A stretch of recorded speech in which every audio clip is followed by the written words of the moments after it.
આજ રોજ ઝઘડિયા ખાતે સમગ્ર ઝઘડિયાના સર્વ સમાજના લોકોએ જે પૂર્વ એક 9 વર્ષની બાળકી ઉપર જે ઘટના ઘટી હતી અને એ બાળકીનું મૃત્યુ થયું હતું એના શ્રદ્ધાંજલિ રૂપી ઝઘડિયાના સર્વ સમાજના લોકોએ ભેગા થઈ એ દીકરીને શ્રદ્ધાંજલિ આપવા માટે આજે કાર્યક્રમ કર્યો અને આ સીધો મેસેજ સરકારને પહોંચે કે જે આંખ આડા કાન કરીને સરકાર બેઠી છે પૂર્ણ બહુમતીથી 156 જ્યારે 162 કરી આપ્યા હોય અને દિવસે દિવસે ઘટનાઓ ઓર વધતી જાય છે। ગઈકાલે પણ વાપીની અંદર ઘટના ઘટિત થઈ છે। એટલે વિચારો તમે, જેટલી સીટ વધે છે એટલી ઘટનાઓ ઘટિત થાય છે। તો આની પાછળ આંખ આડા કાન સરકાર કરે છે।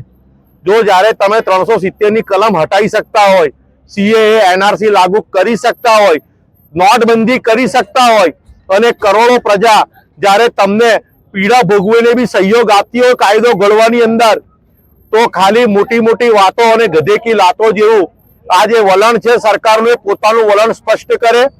પ્રજાની માત્ર ને માત્ર એક જ માંગણી છે કે આવા અપરાધીઓ જેલમાં જઈ અને પ્રજાના ટેક્સના રૂપિયે 12, 15 વર્ષ 20 વર્ષ સુધી કોઈ ફાંસીની સજા થતી નથી અને જેલમાં ભરાવો થાય છે ને આરોપીઓ દિવસે દિવસે પહેલવાન થાય છે। એટલે આવા મનોવૃત્તિ માનસિકતા ધરાવનાર આરોપીઓ રાક્ષસ સમાન છે અને ક્ષત્રિય નીતિ પ્રમાણે આવા રાક્ષસોનો વધ કરવો પડે। એટલે અમે તો ગુજરાત સરકારને બે હાથ જોડીને, ખાસ કરીને મૃદુ મુખ્યમંત્રીને અને ગૃહમંત્રી જે કહે છે કોઈબી ચાબલબંધીને જવા નહીં દઈએ, તો એમને સીધો સંદેશો આપવા માંગે છે કે તમે 1-2 મહિના યોગીજી પાસે જઈને એપ્રેન્ટિસ કરી આવો તો ક્ષત્રિય રાજ કઈ રીતે હોય અને આવાઓને ઇન્કાઉન્ટર કરવા માટે સમગ્ર પ્રજા જ્યારે તમને માંગણી કરતી હોય અને પ્રજાનો ગુસ્સો હોય, લાગણી હોય, તો સરકારે સીધો આ સંદેશો માની લેવો જોઈએ। નહીં તો પછી અમે જેવી રીતે વાહેગુરુજીના કળા પહેર્યા છે તો ગુજરાતની મહિલાઓ આગામી દિવસમાં આવા નરાધમો 1 વર્ષમાં 700 ની નજીક આ ઘટનાઓ પહોંચી ગઈ છે અને આ ઘટના થયા પછી પણ બીજી 4 થી 5 ઘટનાઓ થઈ છે અને આવી વિચિત્ર માનસિકતા ધરાવતા મનોવિકૃત લોકોએ તમે જુઓ 72 વર્ષની વૃદ્ધા અને એ આરોપી જેલમાં જઈને પેરેલ ઉપર વાર આવ્યો હતો। એટલે તમે વિચારો કાયદો કેટલો ગંભીર છે કે નહીં। આરોપીઓને કોઈ ખોફ નથી। એટલે આવા નરાધમોને ઇનકાઉન્ટર જાહેરમાં 50-100 કેસ કરવામાં આવે તો જ ગુજરાતની પ્રજાની માતા બહેનો સુરક્ષિત રહેશે। કારણ કે અમે વોટ આપીએ છીએ અમારી દીકરીઓ માતા બહેનોને સેફ રાખવા માટે। અમે કઈ ભાજપના ગુલામ નથી। જે યોગીજી અને મોદીજીના વોટ જોઈને જે અમે ફોટા આપીએ છીએ ને, તો હવે યોગીજી જેવું ઇનકાઉન્ટર કરશે તો જ ગુજરાતની સરકાર સાચી છે એવું માનીશું। નહીં તો ગુજરાતની તમામ બહેનો કરણીસેને આહવાન કરશે બંગડીઓ લઈને, જે પેલા બોલતા હતા ને કોઈ બી ચાવલબંધીને જવા નહીં દઈએ, એ ભાઈને બંગડીઓ આપવા માટે અમે ગાંધીનગર આવીશું। ગુજરાત રાજ્યના ઝઘડિયા ખાતે જે 9 વર્ષની દીકરી પર જે અત્યાચાર થયો, દુરાચાર થયો અને ત્યાર પછી એને સારવાર હેઠળ વડોદરાની SSG હોસ્પિટલમાં દાખલ પણ કરવામાં આવી, પરંતુ દુઃખદ બાબત છે કે એનું મૃત્યુ થયું છે। ત્યારે સમગ્ર ગુજરાતની આંખો ભીની થઈ જાય એવી ઘટના અને સમગ્ર ગુજરાતને પરંતુ ભારત દેશના તમામ નાગરિકોના હૃદય કંપાવી નાખે એવી ઘટના। કારણ કે એક 9 વર્ષની માસૂમ દીકરી પર એક નરાધમે જે દુરાચાર કર્યો છે એ અસહનીય બાબત છે।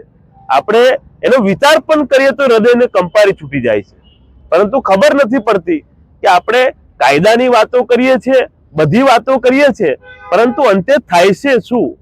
ખાલી જેલ જાય, જેલના રોટલા ખાય અને જેલમાં પણ મજા કરે। આવી સ્થિતિ ના થાય આ કેસમાં, એની માટે અમે લોકો આજે ઝઘડિયા ખાતે આવ્યા છે। શ્રદ્ધાંજલિનો કાર્યક્રમ છે અને આ કેન્ડલ માર્ચ આપણે ક્યાં સુધી કાઢીશું એ પણ મોટો પ્રશ્ન છે. કારણ કે કેન્ડલ માર્ચ કાઢીને આખા ભારત દેશમાં જ્યારે પણ આવી ઘટના થાય એટલે કેન્ડલ માર્ચ કાઢવાની, પરંતુ એનો અર્થ નથી રહેતો. એટલા માટે કે શ્રદ્ધાંજલિ 100% આપવી પડે, પરંતુ કેન્ડલ માર્ચ વાળા થઈ ગયા છે આપણે, હવે એવું સાબિત થઈ ગયું છે. સરકારોને એવું લાગે છે કે બલાત્કાર થાય, બલાત્કાર પર બલાત્કાર થાય, દુરાચાર પર દુરાચાર થાય, તો આ લોકોને આવડે શું? ખાલી કેન્ડલ માર્ચ ને કેન્ડલ માર્ચ.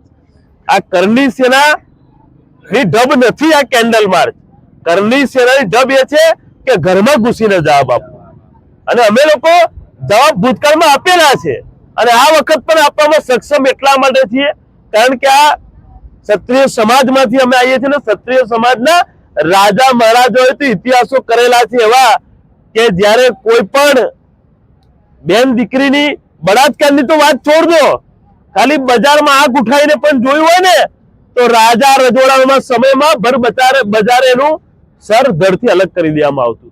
આવા પણ ઇતિહાસો, આવા પણ રાજાઓના કાયદા જોયેલા છે. પરંતુ અત્યારે શું કાયદો છે?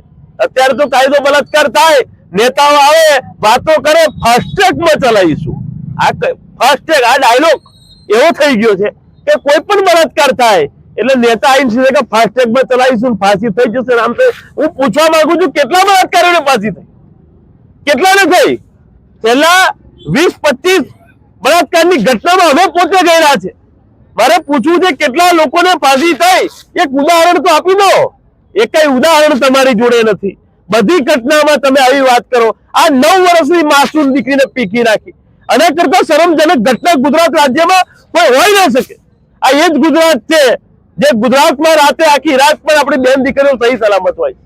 અને આ એ જ ગુજરાત છે જે ગુજરાતમાં ઝઘડિયામાં 9 વર્ષની દીકરીને પીકી નાખવામાં આવે. પરિસ્થિતિ ખૂબ જ બગડી રહી છે, ગંભીર છે. આપણે સૌએ સમજવું પડશે.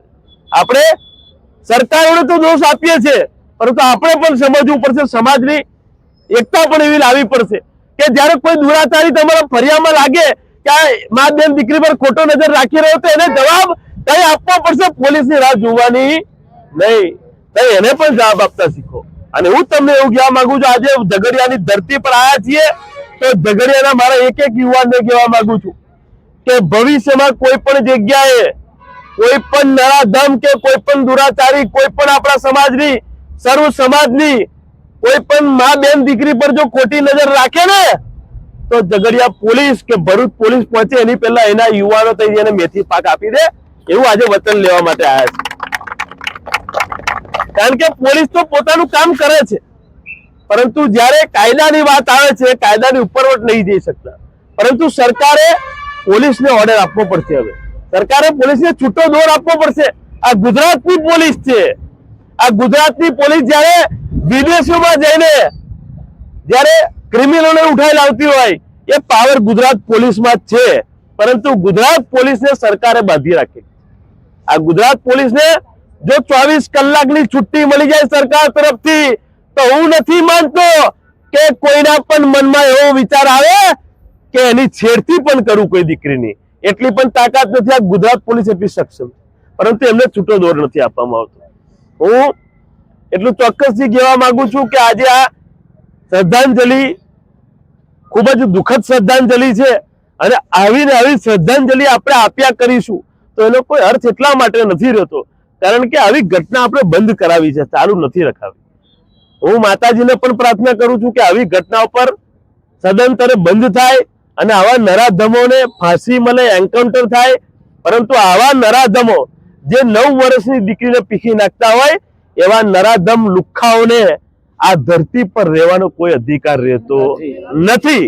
એટલા માટે આવા લોકોનું એન્કાઉન્ટર થાય અને ગુજરાત સરકાર અમારી જાબાજ ગુજરાત પોલીસને છૂટ આપે અને 24 કલાકમાં અમારી પોલીસ 100% રિઝલ્ટ આપશે. એટલું ચોક્કસથી કહેવા માંગુ છું. જય ભવાની.